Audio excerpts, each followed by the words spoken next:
Avui, el mateix dia en què fa un any es reunien el president Torra i el president Sánchez en la famosíssima taula de diàleg, aquella taula de diàleg que ens van vendre amb trompetes i saxofons, amb una gran fanfàrria com l'inici de la resolució del conflicte català, i que tanmateix des de Catalunya una gran majoria sabíem que era una presa de pèl, però allò començava.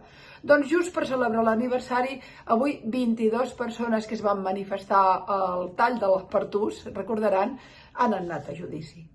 Són els darrers d'una llarga tirallonga de ciutadans catalans implicats en l'1 d'octubre o en les protestes posteriors que han passat pels jutjats perquè la repressió no s'ha aturat ni un moment.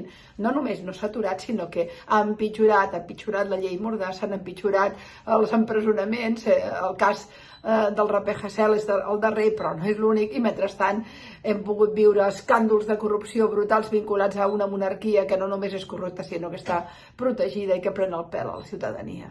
Tot això ha anat passant en un any. En un any la foto era Pedro Sánchez quiere diálogo. Un any després no han plantejat l'amnistia en cap moment. Han jugat amb la pastanaga de l'indult. Hola, l'indult, jugant estratègicament, tàcticament, jugant a pressionar, a incidir en uns partits o altres independentistes. També juguen ara que s'està negociant la formació del govern català. Sempre la pastanaga, però no l'han donada, l'ensenyen només. No han plantejat l'amnistia, juguen amb la pastanaga de l'indult, i tanmateix han mantingut tots els processos repressius mentre intenten empresonar els eurodiputats votant en Vox perquè se'ls aixeca el suplicatori, tot plegat. En quin moment vam decidir, o alguns van decidir, que prendre's el pèl era lícit, que assumien que els hi prenien el pèl i tanmateix continuaven amb una estratègia que era fallida? No cal dir que hem de negociar amb l'Estat, sempre i quan puguem, a tota hora, a totes les taules ens hem de sentar, però com a mínim tenim clares les perspectives, perquè el gran error d'aquella taula de diàleg no és que anéssim a la taula de diàleg, clar que s'hi havia d'anar, hi havia d'anar el president Torra i el vicepresident, hi havien d'anar tots, molt bé, però home, a partir d'aquí qualsevol acord amb el Partit Socialista o amb el govern espanyol hauria d'haver estat sobre algun fet tangible. Aquest és el gran error que va cometre Esquerra Republicana i que va cometre qui va creure en aquella estratègia. Que a diferència dels bascos, que sempre que han anat a negociar amb Espanya i amb els governs espanyols ho han fet sobre el llistat de coses executades, nosaltres, a una part de l'independentisme, va negociar damunt del fum. La taula de diàleg va ser sempre mentida, va ser la jugada d'un triler.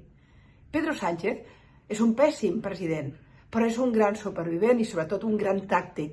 No té estratègia ni té projecte per Catalunya. El seu únic projecte és que perdem per 10-0, que ell guanyi per 10-0. No vol donar res i vol aconseguir-ho tot.